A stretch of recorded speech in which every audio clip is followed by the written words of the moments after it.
I am the famous American, and I'm glad you're here. I'm glad we're participating in this conversation. Let's talk about it again. Let's talk about the Jewish DNA thing. See, I'm fascinated as an American in the United States of America. I'm fascinated by the concept that so many of my viewers are in other parts of the world, specifically in Europe, watching my videos. And it's like every time I talk about Jewish DNA, they have to correct me. They have to, type out an 800-word response explaining to me that there is ultimately no such thing as Jewish DNA.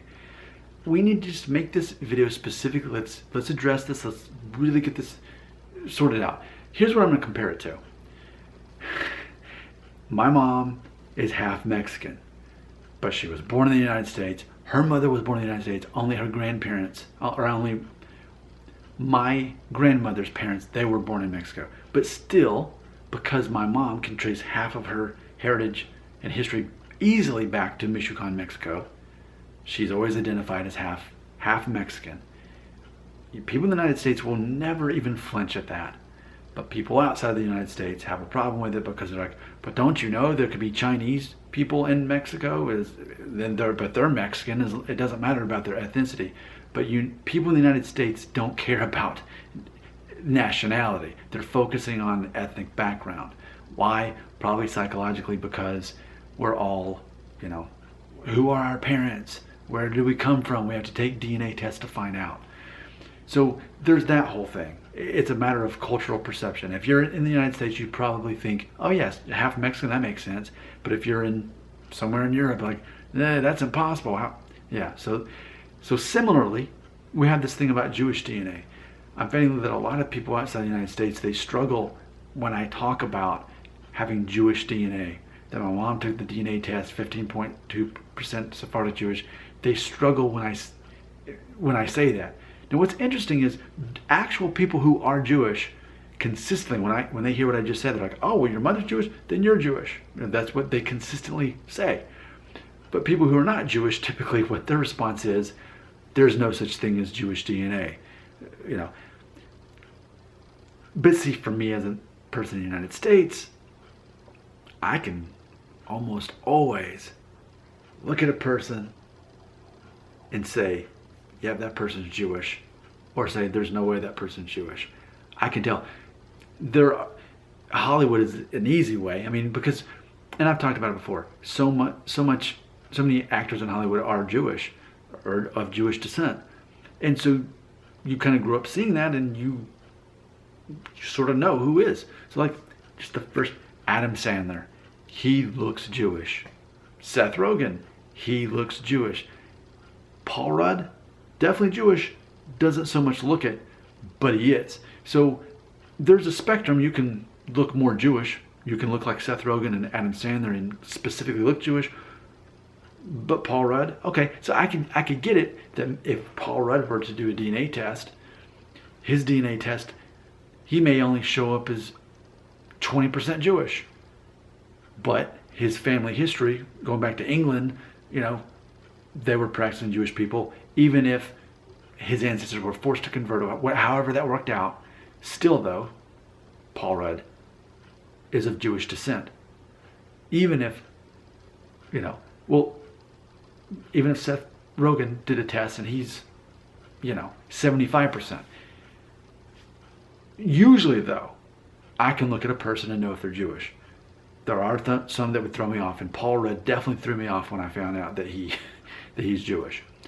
So, for me as a person in the United States, I can typically look at people and know whether they're of Jewish descent or not, because it's DNA. You can see those signs in that. And it's funny, I run another channel on YouTube called Nick Shell, it's just my name. And so many people, however my hair is or isn't for that video, whether I have a beard or not, whether I have hair or not, people consistently compare me to other Jewish men, other Jewish actors that I make them think of. It's funny because I will admit, if I remind myself of anyone now that I've shaved off all my hair with this thick beard, it's Shel Silverstein, a very famous author. He actually wrote the Johnny Cash song, A Boy Named Sue. He wrote the book Where the Sidewalk Ends, The Giving Tree. Very famous author, definitely Jewish. And he had a completely shaved head and a big black beard and dark features, like dark eyebrows. And so I feel like no matter what I look like, I still remind myself of a Jewish person. It's funny, and I'll have to make this video with my mom when she comes to town. But after she saw the video where I shaved my head and she saw the new look, her response is something like, "Ha, Popeye." And it's funny because I was already thinking it. I was already thinking somehow I look like Popeye, even though Popeye didn't have a beard. But who created Popeye? The creator of Popeye was Jewish. Somehow it all works out, and I needed to make that video with my mom while she was in town. We needed to talk about the fact that she saw Popeye when she saw me. So let's talk about this. For me as an American, undeniably, you can tell a person who is of Jewish descent. I totally get it that there are many Jewish people who are not of the Jewish faith. They're not practicing Jews, but they have the DNA and the history and the heritage going back to that tradition and the DNA that often is part of that tradition. Often it's a package deal. Then again, there's Connie Chung. She's Jewish. Did you know that, Connie Chung? Because she married Maury Povich, who's Jewish. She converted. Now an Asian woman is Jewish. Yes, that happens. But specifically, most of the time in a lineup, most of us here in the United States can figure out who the Jewish person is in the group. Typically, you can do that. Now, I will say, and I want to give you more challenging examples. In the cast of the famous American show Friends, it's funny because of that cast, David Schwimmer, who plays Ross, definitely Jewish. Monica, his sister, Courtney Cox, she's not Jewish. She's actually from Alabama like I am. She's not Jewish, but she plays someone who is Jewish. But then also in that group, there's Phoebe, who in real life, absolutely, Lisa Kudrow, absolutely Jewish on both sides. And the blonde hair threw me off for a long time, but absolutely she's Jewish. She's very Jewish. But on the show, she's not. You would never think that. So it's interesting. There can be people who throw you off, but once you take another look at them, okay, yeah, the blonde hair threw me off because most Jewish people that we perceive here in the United States have black hair, brown hair, typically not blonde hair. Typically not. There are exceptions, and Lisa Kudrow is absolutely one of those exceptions. But we can still predictably see that. We can do that. And I kind of feel like my viewers outside the United States, it's like I'm supposed to play this game like, oh, well, how can you know who's Jewish? Because, it's not that simple. It's just a predictable amount of DNA, and these DNA tests can be confusing. And, Jesus Christ, if he were to take a DNA test, even if he showed up 100% Jewish, it's not the same as somebody today who's Jewish. And actually, speaking of Jesus Christ being Jewish, wasn't Ruth one of his ancestors, and she converted into Judaism? So she was.